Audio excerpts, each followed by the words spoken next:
So ভাইয়েরা আমাদের হচ্ছে সাবটাইপ নাম্বার 3 তে আমরা যে টাইপটা দেখতেছি সেটা হচ্ছে কোনো একটা কোয়ান্টাম নাম্বার সেট অনুমোদিত নাকি অনুমোদিত নয়, অর্থাৎ সম্ভব নাকি সম্ভব নয়, এই ধরনের কোশ্চিন আসে এবং এই কোশ্চিনটা অনেক বেশি আসে।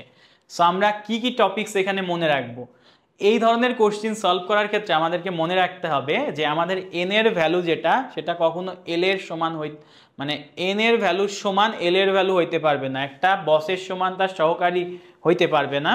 আবার এল এর ভ্যালু যেটা হবে এম এর ভ্যালু কখনো তার চেয়ে বেশি হইতে পারবে না, মাইনাসের দিকে হোক আর প্লাসের দিকে হোক। এই জিনিসগুলো মাথায় রাখলে হয়ে যাচ্ছে।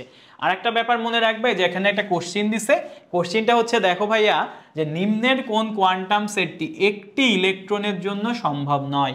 একটি ইলেকট্রন যখন বলবে তখন মনে রাখবে একটা ইলেকট্রনের জন্য আমাদের অরবিটালের মধ্যে ইলেকট্রনটা হয় উপরের স্পিনে থাকতে পারে আর নাইলে সেটা অপোজিট স্পিনে থাকতে পারে। সো একটা ইলেকট্রনের জন্য কখনোই তোমার এমন ভ্যালু দেওয়া থাকবে না যে প্লাস মাইনাস হাফ, কারণ একটা ইলেকট্রনের জন্য হয় সেটা উপরের স্পিনে থাকলে প্লাস হাফ হবে আর যদি সেটা নিচের স্পিনে থাকে এটাকে বলবো আমরা মাইনাস হাফ। ঠিক আছে, তার মানে একটা ইলেকট্রন যখন বলা থাকবে তখন এখানে মাইনাস হাফ বা প্লাস হাফ থাকবে, কখনো একই সাথে প্লাস মাইনাস হাফ থাকবে না। সো আমাদের সবই minus half plus half minus half plus half. So S নিয়ে কোনো ঝামেলা এখানে নাই। সো আমাদের এরকম একটা কোশ্চিন দিতে পারে যে এই ধরনের একটা কোয়ান্টাম নাম্বার তুলে দিতে পারে এন এল এম এস দিয়ে বলতে পারে এই যে কোয়ান্টাম নাম্বার সেটটা কয়টা ইলেকট্রনের জন্য প্রযোজ্য। তখন তোমাকে দেখতে হবে এই যে এই জায়গাটা, এই জায়গায় আমার একটা মাইনাস আপ আছে, তার মানে একটা মাইনাস আপ মানে কি একটা ইলেকট্রনের জন্য প্রযোজ্য, তখন তুমি দাগাবে একটা। যদি এরকম থাকতো যে প্লাস মাইনাস আপ তার মানে একটা প্লাসের জন্য ইলেকট্রন একটা মাইনাসের জন্য, তখন আমার অ্যান্সার হইতো কত ভাইয়া দুইটা। ঠিক আছে, আবার যদি এরকম থাকতো যে 3 ইন্টু প্লাস মাইনাস হাফ, তখন প্লাস মাইনাস হাফের জন্য তো দুইটা, আবার সামনে তিনটা অরবিটাল আছে, তিনটা অরবিটালে 3 দুগুণ 6টা ইলেকট্রন, তখন আমার অ্যান্সার হইতো কয়টা ভাইয়া 6টা। ঠিক আছে, আশা করি এই ধরনের এগুলো প্যাচমুখী কোশ্চিন, হ্যাঁ এগুলো প্যাচমুখী কোশ্চিন, তোমাকে কেউ ভেঙে বলবে না। তো আমি বলে দিলাম যে কিভাবে এগুলো ধরতে হয়। এখন আসো মূল যে কোশ্চিনটাই ছিল সেখানে যে এন এল এম এস। তো আমরা প্রথমটা যদি দেখি এন এর ভ্যালু 2, তাহলে এল এর ভ্যালু এন এর থেকে অবশ্যই ছোট হতে হবে, হ্যাঁ 1, ওকে।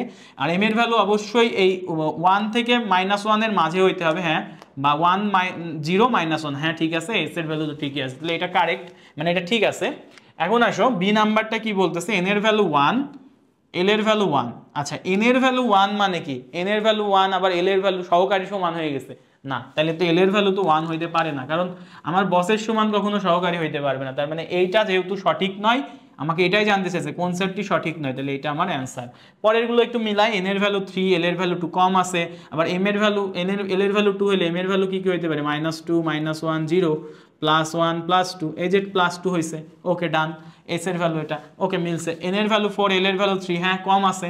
আর এম এর ভ্যালু তাহলে -3, হ্যাঁ 3 হইলে -3 হতে পারবে +3 হইতে পারবে, মাঝে সবই হইতে পারবে, এস এর ভ্যালু প্লাস আপ। সো আমাদের তাহলে অ্যান্সার হবে এইটা। ঠিক আছে, আরও কিছু কোশ্চেন শিখাই দিলাম যে তোমাকে এই ধরনের কোশ্চেন কিন্তু দিতে পারে যে তোমার এই যে একটা ইলেকট্রনের জন্য এই ধরনের মান দিয়ে বলতে পারে, মাইনাস আপ দিয়ে বলতে পারে কয়টা ইলেকট্রনের জন্য, একটা ইলেকট্রনের জন্য, প্লাস মাইনাস আপ থাকলে দুইটা ইলেকট্রনের জন্য, প্লাস মাইনাস হাফের সাথে আবার যদি সামনে যে কয়টা সংখ্যা থাকবে, ভেতরে তো প্লাস মাইনাস আপ মানে কয়টা দুইটা, সামনে আরো 3 দিয়ে গুণ হয়েছে মানে 6টা ইলেকট্রনের জন্য, যদি সামনে 5 দিয়ে গুণ হইতো তাহলে 2 আর 5 গুণ করলে 10টা ইলেকট্রনের জন্য, সামনে যদি 7 দিয়ে গুণ হইতো তাহলে 7 2 14টা ইলেকট্রনের জন্য। সো আশা করি ভাইয়া এই টাইপটা আমরা বুঝতে পেরেছি।